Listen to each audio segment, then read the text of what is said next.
अस्सलामुअलैकुम, मैं doctor मामिर Sheikh homeopath clinic से आप सबको खुशामदीद। आज जिस न्यू टॉपिक की इंफॉर्मेशन के साथ आए हैं उस टॉपिक का नाम है आंसू पे चशम, यानी कि आई इन्फेक्शन का हो जाना।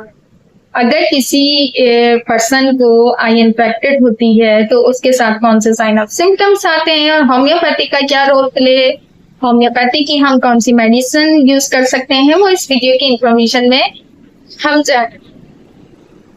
शेख होमियोपैथ चैनल को सब्सक्राइब नहीं करा तो सब्सक्राइब कीजिए, लाइक कीजिए, इंफॉर्मेशन को शेयर कीजिए।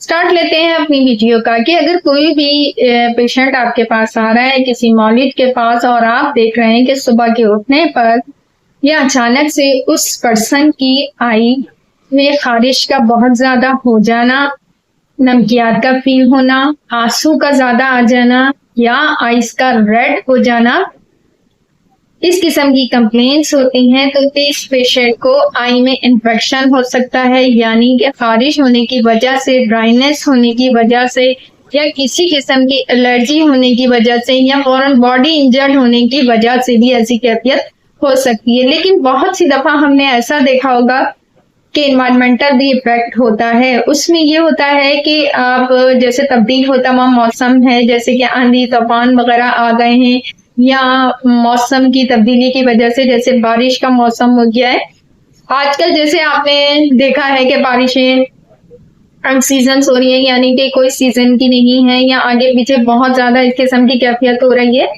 और उसके बाद से जो बीमारियां फैलती हैं, बारिश होने के बाद से जो बीमारियां फैलती हैं, तो उसमें भी ये होता है कि मलेरिया हो गया, टाइफाइड हो गया, तो इसमें भी इन्फेक्शन होने की वजह से आपकी आई साइड पे इफेक्ट होता है।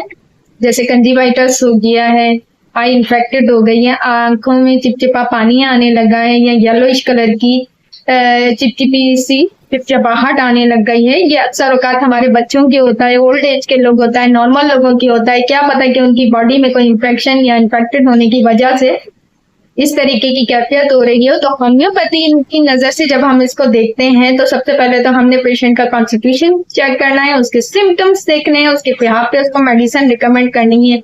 क्योंकि कुछ टाइम ऐसा होता है कि कुछ लोग बादी यानी कि अपनी डाइट में कुछ चीजें ऐसी यूज कर लेते हैं जिसकी वजह से भी उनके फेस पे स्वेलिंग या आईज पे स्वेलिंग होने का हो जाती है। और कुछ लोगों को जिस तरीके से आंख की सूजन का हो जाना, कोई पिंपल हो जाना, किसी एक्नी का हो जाना, फिर एक डिजीज नहीं है, इसमें बहुत ज्यादा और डिजीज है, लेकिन यहाँ पे हम खाली आई इन्फेक्शन की बात करें इसलिए हम इस पर स्पेसिफिक करेंगे। इसमें हम होम्योपैथी की नजर से देखते हैं तो बेलाडोना का यूज कर लेना, यूफ्रेशिया का यूज कर लेना, फीरमपास का इस्तेमाल कर लेना, लमसिफा का यूज कर लेना, सिलेशिया का इस्तेमाल करना, हिपरसल्फ का यूज करना।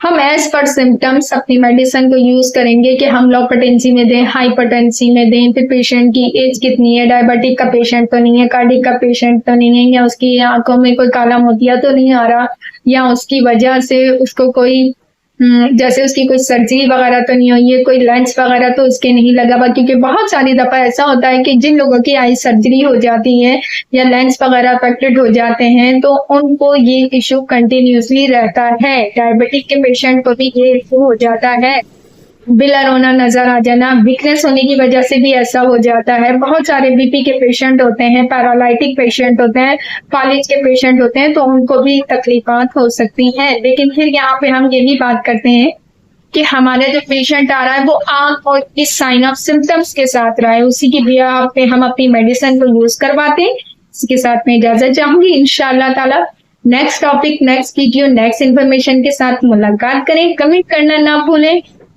आपकी अप्रिसिएशन, आपकी मोहब्बत, आपका प्यार खलूस बहुत ज्यादा कमेंट में हमें मिलता रहता है। इसी के साथ मैं इजाजत चाहूंगी। इंशाल्लाह मुलाकात करेंगे नेक्स्ट टॉपिक में। अल्लाह हाफिज।